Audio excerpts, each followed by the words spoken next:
बुखारी में भी है, मुस्लिम में भी है, काजी अय्याज ने शिफा में भी लिखा, इमाम कस्तलानी ने भी लिखा।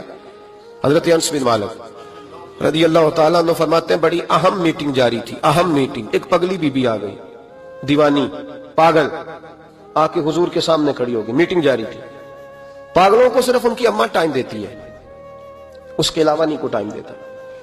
मैंने देखा है माँ अब नॉर्मल बच्चे को भी कई कई घंटे संभालती है, बल्कि जिंदगी उसके साथ बिता देती है। 22-22 साल के बच्चे के पैम्पर अम्मा बदलती है, सिवाय माँ के, वो भी अल्लाह अगर तौफीक दे तो, वरना कोई करीब नहीं आता। एक अब नॉर्मल बीबी, थोड़ा सोचिएगा, अफसाना नहीं सुना रहा, ये अफसाना निगारी नहीं है, ये वो रंग है जिसका सूरज भी गवाह है, जिसका चांद भी गवाह है, जिसकी ये धरती गवाह है, आसमान गवाह है। ये वो अंदाज है, और ये इस पर टाइम नहीं लगा, सिर्फ 23 सालों में हर चीज बदल के रह गई।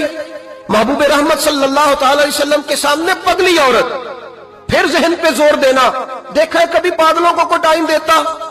हजरत अनस बिन मालिक रदी अल्लाह तआला अन्हु कहते हैं पागल बीबी आके खड़ी हुई, कहने लगे या रसूलल्लाह मुझे कोई काम है। ढेरों लोग बैठे थे हुजूर की बारगाह में, महबूब ने तवज्जो फरमाई, फरमाया क्या काम है?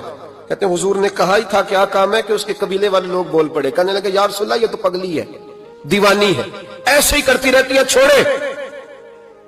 कोई ऐसे गैर जो है वो लफ्ज भी नहीं थे गैर महफूज, हुजूर ऐसे ही करती रहती है, दीवानी है। लेकिन जनाब अनस बिन मालिक कहते हैं हुजूर अलैहिस्सलाम को ये लफ्ज इतने बुरे लगे कि मैंने चेहरे पर सारे गजब देखे। महबूब करीम फरमाने लगे खामोश हो जाओ, तुमसे बात कर रही है कि मुझसे कर रही है? तुम में से किसी को उसने आवाज दी? मेरे पास आई है, लेके पहलू में गमे उम्मत नादार आए, और उम्मती उम्मती कहते हुए सरकार आए।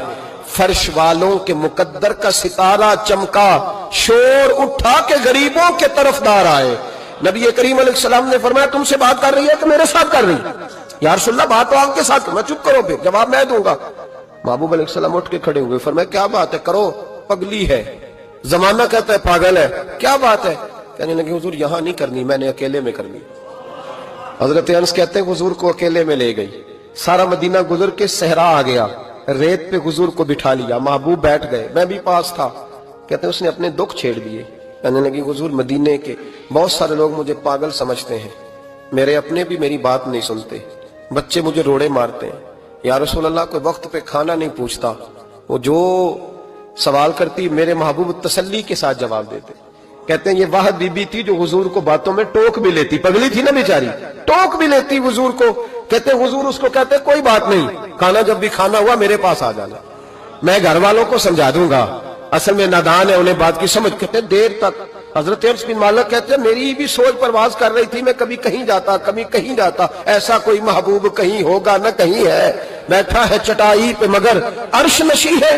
कहते हैं देर तक वो खातून बातें करती रही, और ऐसी ऐसी अजीब बात करती जो शायद कोई ना सुन पाए। हुजूर सुनते भी, तसल्ली बख्श जवाब भी देते, अपनी मर्जी से उठी, और हुजूर से क्या कहती है? कहती है मैं अब थक गई हूं, आप जाइए, मैं थक गई हूं, आप जाइए। महबूब अलैहिस्सलाम फरमाने लगे इस तरह कर, अभी तो तू जा, लेकिन दोबारा जब तेरा दिल करे तू आ जाना, मुझे कोई रोक ठोक नहीं है, जब तेरी तबीयत चाहे।